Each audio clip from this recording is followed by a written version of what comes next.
pauvres flamands. Comparer les oiseaux de proie à des véritables avions de chasse n'est pas qu'un éloge aux oiseaux. Après tout, ces créatures sont capables de nombreuses acrobaties aériennes.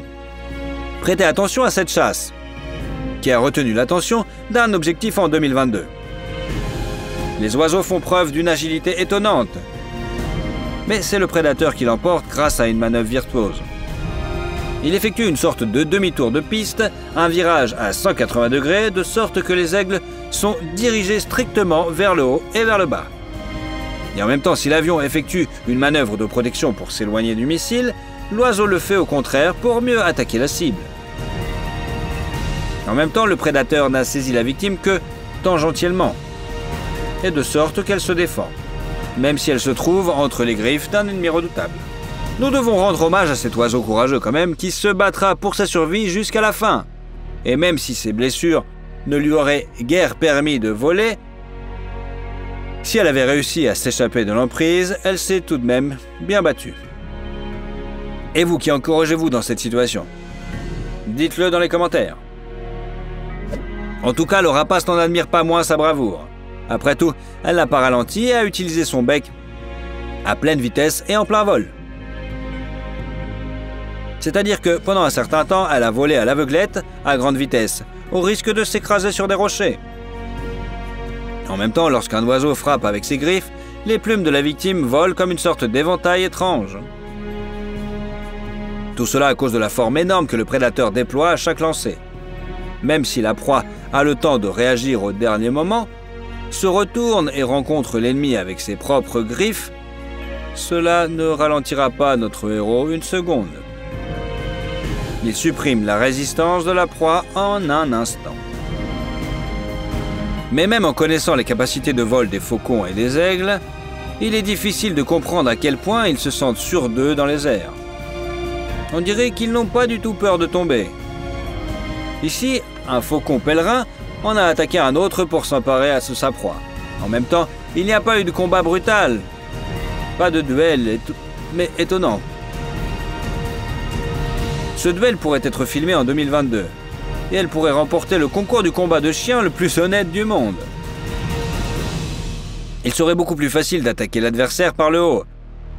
Mais au lieu de cela, le faucon s'est envolé vers le concurrent par le bas, a fait un tonneau, à droite en vol, planant avec ses pattes en l'air.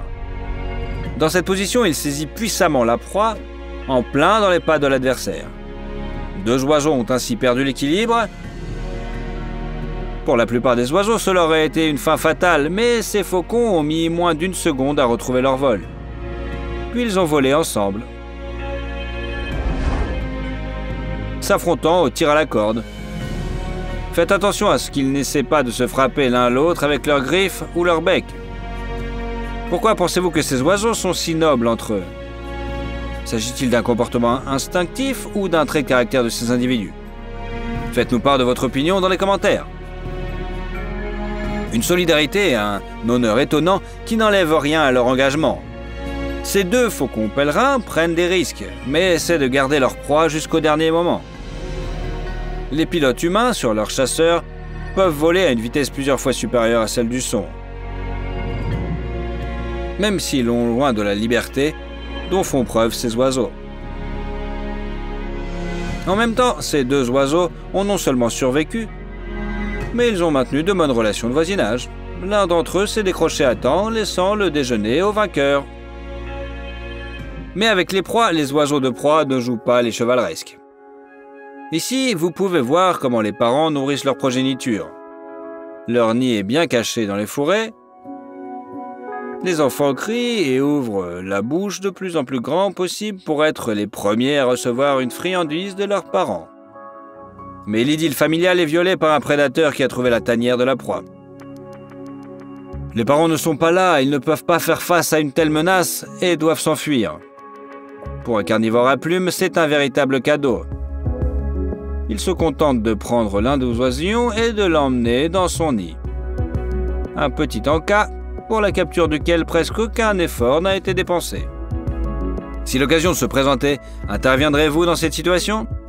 Dites-le dans les commentaires. Ce duel est l'un des plus beaux duels aériens entre oiseaux de proie que l'on ait pu voir récemment dans l'objectif d'un appareil photo. L'aigle royal est l'un des oiseaux les plus grands et les plus puissants. Et pour lui, même le vautour noir n'est pas un congénère, mais une proie potentielle. Cependant, bien que l'aigle royal veuille manger cet oiseau à plumes, il ne l'attaque pas comme une oie sans défense par derrière. L'aigle royal attaque de front. Il vole droit sur l'adversaire et lui donne l'occasion d'avancer ses pattes griffues.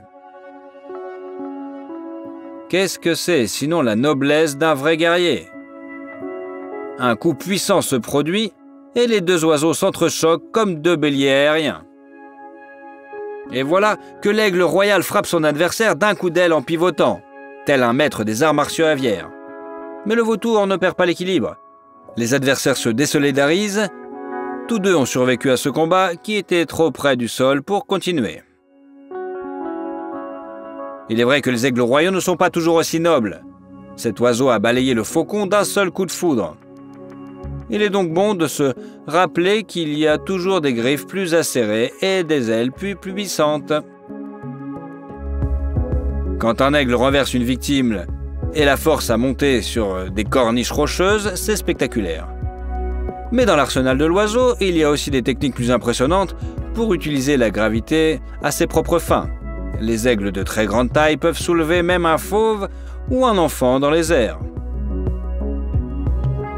Et ce, à une hauteur considérable.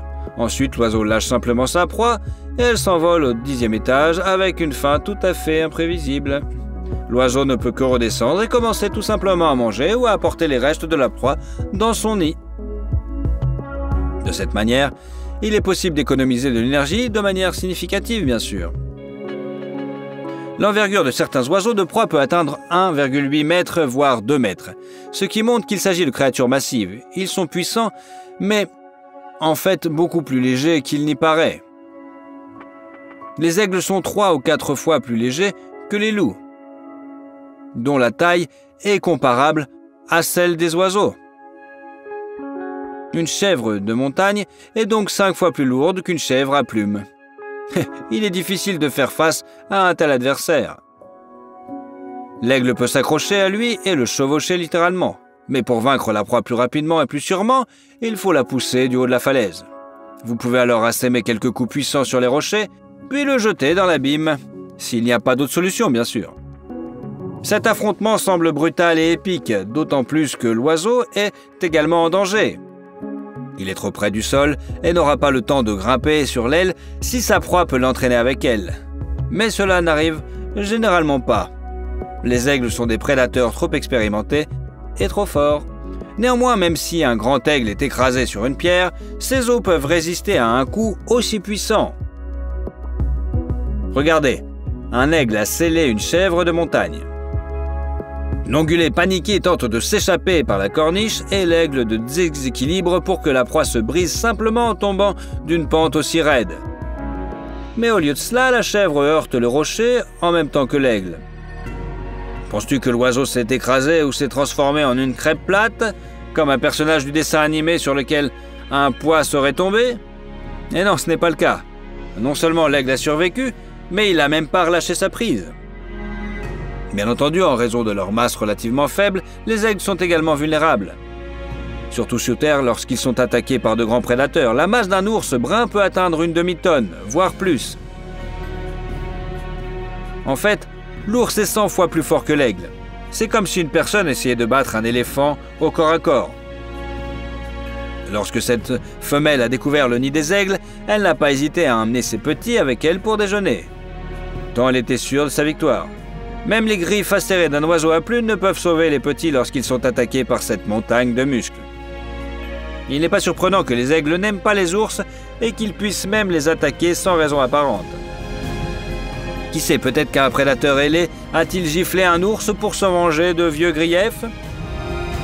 Cependant, l'aigle peut être assez fort pour repousser la lionne. Pour cela, il a recours à des techniques inhabituelles et à la ruse. L'oiseau déploie ses ailes.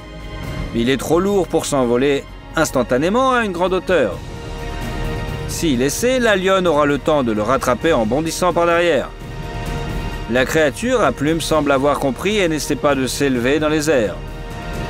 Au contraire, l'aigle étend ses ailes sur la lionne. L'oiseau paraît aussi beaucoup plus grand et ne se laisse pas attaquer par les flancs. Bien sûr, des coups de patte pourraient écraser les ailes en une seconde, mais la lionne ne le sait pas. De plus, l'aigle s'élève suffisamment au-dessus du sol pour planter ses griffes dans l'ennemi.